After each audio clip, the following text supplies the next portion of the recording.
वाली प्लेन में बैठे हुए थे। रुद्र की सीट के पास तुग्गल का खास आदमी रॉकी बैठा हुआ था। रुद्र विंडो की सीट पर बैठकर हेडफोन पर गाने सुनते हुए खिड़की के बाहर बादलों को देख रहा था। रॉकी ने रुद्र के कंधे पर हाथ रखकर उससे कहा, ए सुनना। हेडफोन में चल रहे म्यूजिक की वॉल्यूम इतनी तेज नहीं थी, इसलिए उसकी आवाज सुनकर रुद्र ने अपना हेडफोन निकाला और उससे बोला, हाँ बोलो।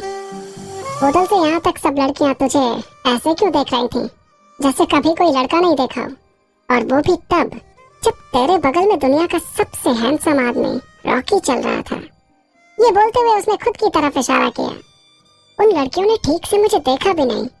तेरी बॉडी के अंदर भी कोई मेटल ऑब्जेक्ट है क्या, जिससे सारी लड़कियां तुझे देखते ही मैग्नेट की तरह उससे अट्रैक्ट हो रही हैं?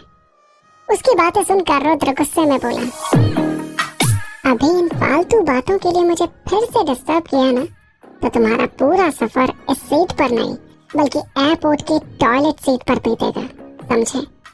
ये सुनकर रॉकी चुपचाप बैठ गया और रुद्र ने वापस अपना हेडफोन लगा लिया और गाने सुनते सुनते खिड़की से बाहर देखने लगा।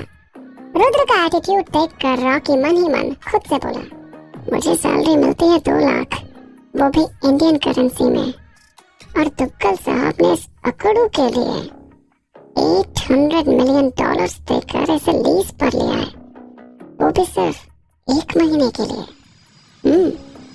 कुछ तो बात होगी इसमें। रात के 2 बजे फ्लाइट बेंगलुरु में लैंड हुई और सब एयरपोर्ट से निकले।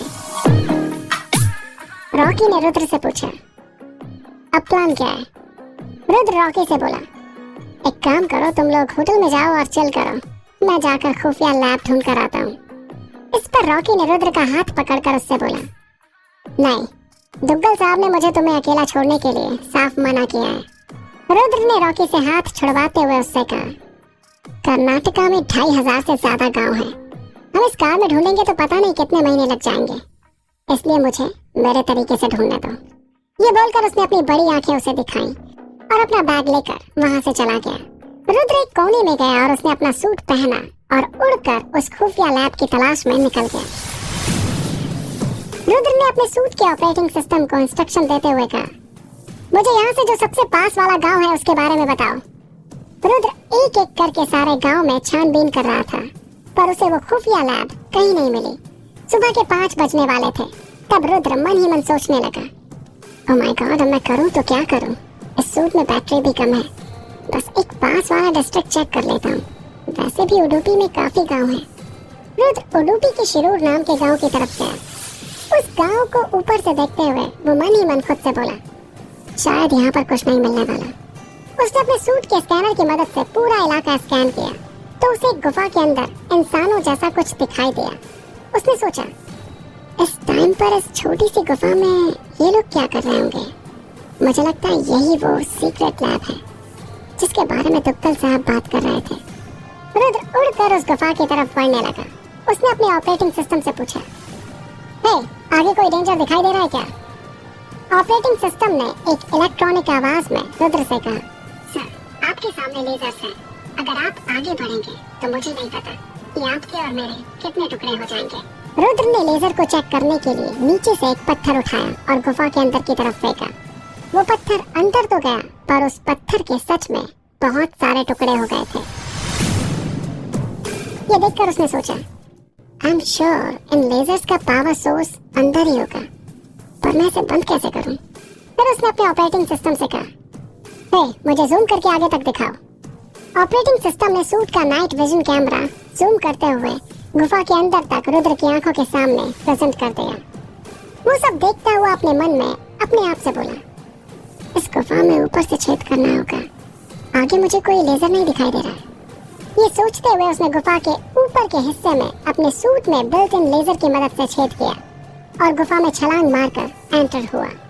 गुफा के अंदर बहुत अंधेरा था, पर रुद्र को सूट के इन बिल्ट नाइट विजन कैमरे से सब कुछ दिखाई दे रहा था। जैसे ही रुद्र और आगे बढ़ा, अलार्म बजने लगा और पूरी गुफा में रेड लाइट आ गई, जिसकी वजह से गार्ड्स को उसके आने के बारे में खबर हो गई थी और उसके सामने बहुत सारे गार्ड्स आ गए और गोलियां चलाने लगे। लेकिन रुद्र पर गोलियों का कोई इफेक्ट नहीं हो रहा था। ये देखकर वो सभी आदमी चौंक गए। इसके बाद रुद्र ने 360 डिग्री में गोलियां चलाई और कुछ सिक्योरिटी गार्ड्स वहीं मर गए। और कुछ घायल हो गए। रुद्र आगे बढ़ने लगा। तभी उसे एक लैब दिखाई दी, पर वो लैब एक लोहे के दरवाजे के पीछे थी। रुद्र ने एक बार फिर अपने लेजर का इस्तेमाल करके उस लोहे के दरवाजे में छेद करने की कोशिश की, पर उसे थोड़ा ज्यादा टाइम लग रहा था। अंदर से मिस्टर मित्तल ने एक रेड एंड ब्लू सूट में रुद्र को देख लिया था और वो वहां से भागने की कोशिश कर रहे थे। ये देखकर रुद्र ने अपने हाथ से एक मिसाइल फायर की, जिसके कारण उस लोहे के दरवाजे में एक बहुत बड़ा छेद हो गया। उसने देखा कि मिस्टर मित्तल पीछे के दरवाजे से अपने हाथ में एक किताब लेकर भाग रहे थे। रुद्र उनके पीछे उड़कर जल्दी से गया और उनके सामने जाकर खड़ा हो गया। मिस्टर मित्तल को देखकर पता नहीं क्यों, पर उसके दिमाग में यही चल रहा था, इनका चेहरा इतना जाना पहचाना क्यों लग रहा है।